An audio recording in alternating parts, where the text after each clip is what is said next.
Hi, I'm Lillian. Welcome back to my channel Ink and Pages. Today I'm going to be doing a complete bookshelf tour of every single bookcase and every book on them. I'm not going to be pulling out each book and individually saying their names, but I'm going to show an overview of every single one of my shelves. So if you want to, you can just pause the video and read all the individual titles. So these are my bookshelves. This one is fiction and is arranged by colour, and this one is kind of everything else. I call it my non-fiction shelf, but it's kind of a mixture, and it also has my mythology and folklore books on. My shelves aren't exactly overflowing with books because I think the last couple of years I've had a pretty steady balance of buying new books to add to my shelves and getting rid of ones I don't want anymore, although my TBR pile at the top is starting to look just a little bit precarious. I have the classic Billy bookcases from IKEA, which I think are now probably about 15 years old. Two of them are 80 centimeters wide, and then this last one on the right is only 60 centimeters. And this top piece was actually built for me by my dad. He built this for me because in my old bedroom I actually had a sloped roof, so I couldn't fit the tall Billy bookcases on there. So he built me this extra bit that we could put on top of my little shelves and make the most of the space. So first of all, we're going to start with my non-fiction / everything else bookcase. So this bookcase is a whole mix of things. I don't separate out my read books from my unread books for this one. They all kind of go in there together because I view these shelves as more of a reference library. So it doesn't really matter if I've read them yet or not. So this top shelf is my language and linguistics shelf, and honestly I haven't read many of these books. For example, Is That a Fish in Your Ear? This was featured in my first ever photo I posted on Bookstagram in 2016, and I still haven't read it. Probably my favourite book on this shelf is Mother Tongue by Bill Bryson. It was so interesting. It's probably a bit outdated now, but I would still really recommend it for people who are interested in language. And then we've got my dictionary section. I've got some French ones, some German ones, even a Czech one, and this little Latin dictionary from my days of doing Latin GCSE. We've also got Boggle on this shelf, which is literally one of my favourite games ever, and the book underneath it is this massive book about German history, which is so big it doesn't actually fit on the shelf. I've also got some German grammar books and textbooks, and my little Dalek here, who is Dalek Faye from the Cult of Skaro. This middle shelf is maybe, it's definitely, I would say, my favourite one of all of my bookshelves. This is where I keep my mythology and folklore books. It's arranged vaguely geographically from British folklore and stuff on the left. We've got a bit of Scandinavia, Germany, ancient Greece and Rome, and then one book on Egypt, and the rest of it is for reference books, books on particular mythological creatures, and then some collections of short stories. So some of my favourites here, we've got Enchantment, which is a collection of British folklore and stories, and I've also got this other book, The Magic Lands, which is by the same author, and they have quite a lot of the same stories between them, but then there are a couple of stories that are unique to each book. This tarot box is also pretty cool. It's got several different things in it. It's got an actual pack of tarot cards. It's also got this little book with all of the cards' meanings and interpretations, plus this jigsaw template thing, which you can use for readings and spreads. This shelf also has my copy of The Odyssey, which I read in a unit in my last year of university, which was all about retellings of the Odyssey, and that was one of the best things I've ever studied. I do eventually want to get the translation of this by Emily Wilson at some point, but at the moment the newest addition to these shelves is Red Thread by Charlotte Higgins, which I read last year. And then at this end, we've got stuff like dragons, and next to it is the Encyclopedia of Magical Creatures, which is probably a favourite book of mine, and it's really useful if you like mythology and folklore. And I also want to shout out these two books at the end, which are the Illustrated Dictionary of Mythology and the Kingfisher Book of Mythology, which are both really great.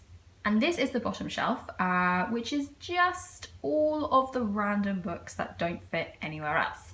Either practically because they're too tall, like some of these books on the left, which are too tall to go on my normal fiction bookshelves, or thematically because they're just kind of random.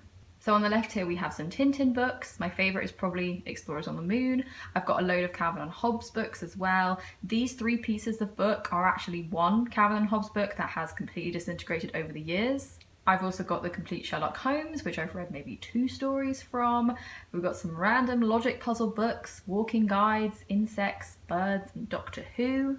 This is a particularly cool book I've been sort of flipping through for ages but haven't technically finished, called The Phantom Atlas. And to finish off this shelf, we've got some kids' books and a guide to ancient Egypt.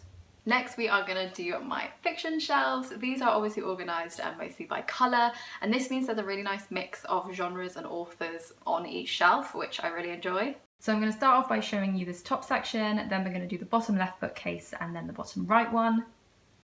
So from this point on, these are all of my TBR books, mostly balanced on top of each other. They're not in any order, and once they've been read, I will work them into the rainbow in their proper places. I have a video from earlier this year where I talk through every single book on my TBR, so you can watch that if you're curious. But you can also see a few new additions to my TBR near the top of this pile, which can be like a little sneak peek into my next book haul video. So this is the brown, red, orange and yellow shelf. I like to keep series together within the rainbow as much as I can. So you can see how I've incorporated the Mortal Engines series here. So the first book is red, the last book is yellow. So I've used it to bridge that gap because I don't really own any actually orange books. It's not a perfect solution, but it's the best I found for me. So some of my favourites on this shelf are The Swish of the Curtain, which was a childhood favourite and it's very old and battered, as you can see. I've also got Beauty by Robert McKinley, which is really great and used to have a really gorgeous dust jacket, but now it's just this naked hardback.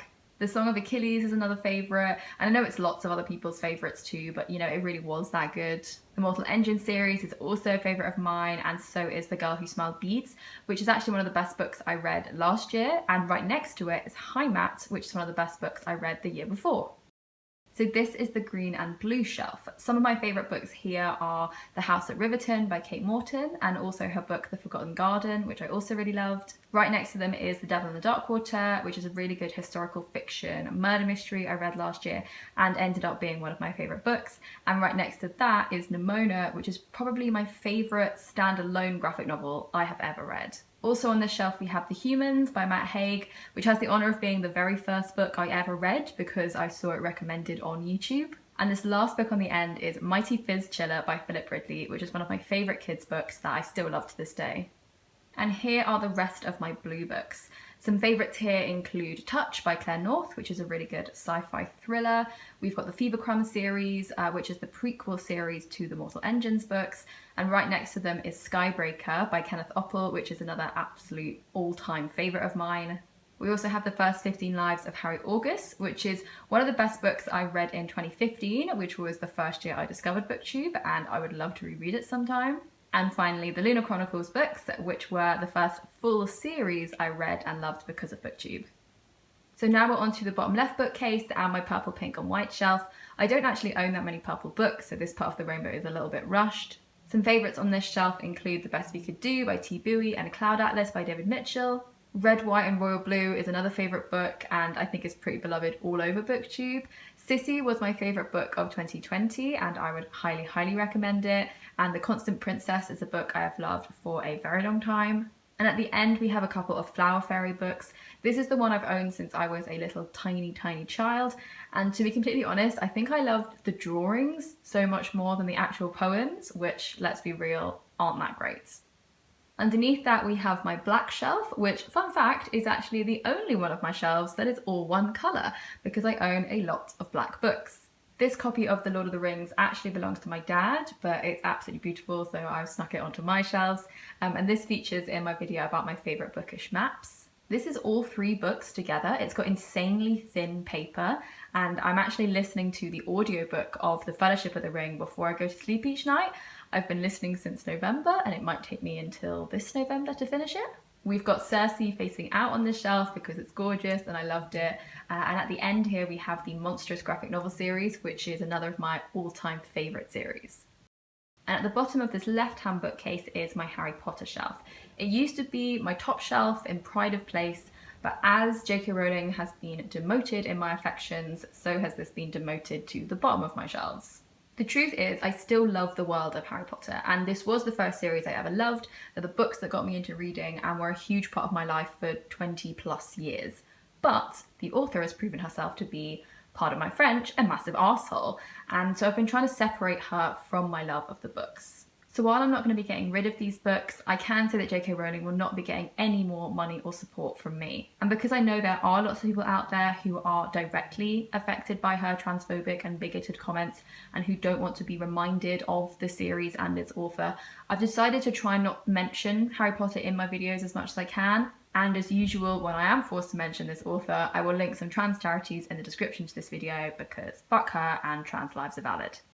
Okay, so now we've come up again onto the right-hand bookcase. Firstly, we have the Shades of Magic series. Fun fact, this book actually has a red spine, but because I'm displaying it face out, I can put it in my white section with the sequel behind it, which has a white spine. So this way they get to be disguised into the rainbow together. We've then got the Throne of Glass series, which I finally finished only this year. On this shelf, we've also got Vicious by V.E. Schwab and Slade House by David Mitchell, which was one of my favourite books from last year.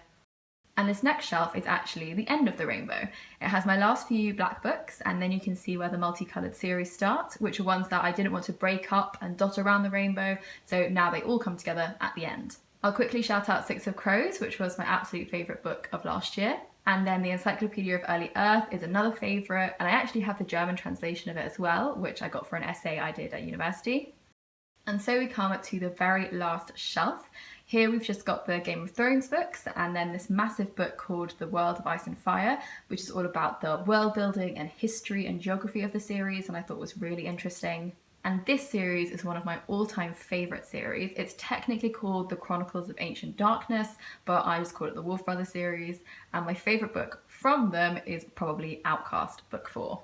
So overall, I own a total of this many books. I've got to count them before filming this bit of the video, and I don't really have like that many trinkets or anything on my shelves, I guess, apart from my Dalek buddy over here. I prefer to keep it nice and simple. My eventual bookshelf goal is to get 2 of the taller Billy bookcases to replace what I currently have my fiction books on. This would mean I'd basically get like an extra shelf at the top there, although I'm not really in a rush to do that because I like my shelves where they are. They've served me well for many, many years, and I really like that top extra bit that my dad built, which I'd then have to get rid of if I got newer, taller bookcases, and I don't really want to do that yet. And later on this year, I would really like to do a video all about like my bookshelf statistics and superlatives. I think that would be really interesting, so hopefully I'll be doing that soon. So thank you so much for watching this video. I hope you found it interesting, and I will see you in my next one. Bye!